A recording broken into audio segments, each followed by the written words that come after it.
Janet Wiszowaty knew she had a problem when she realized she'd lost the ability to laugh. The former local RCMP 911 dispatcher was diagnosed with PTSD after decades on the job. She's now talking about her experience in a book called Wounds of Wisdom, which tells the stories of first responders who have dealt with trauma. So how did that, decades of being on that job affect your mental health? And when did you realize it was? I didn't even realize it had.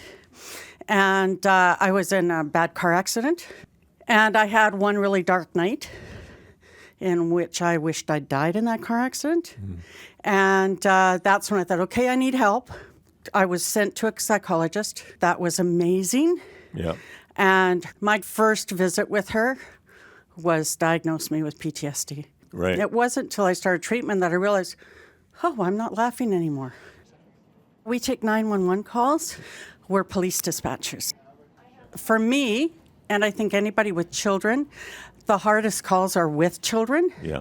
My granddaughter, when she was about 7, I took a call from a little girl that I would think is about the same age, about 3 o'clock in the morning.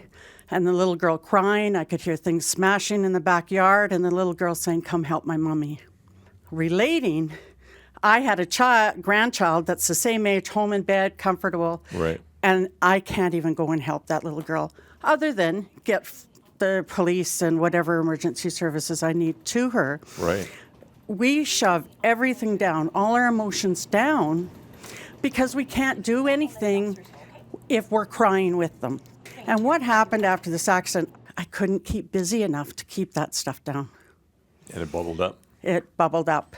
That's why we have to talk about it.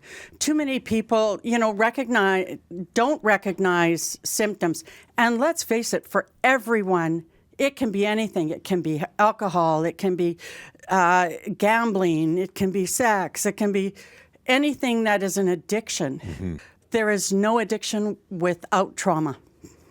Now, do you feel like you've come out on the other side of it now? Where do you feel you are? Yeah, I feel like I'm in a really, really good place. And so that's surround yourself with amazing people that get you and say, hey, it's okay. You want to talk about it? You don't? Let's go out and have some fun. Be childlike. Like, I'm very grateful I got grandchildren, and I've surrounded myself with friends that say, come on, I'm going to kidnap you tonight. We're going to go out like Christmas lights. Something as little as that.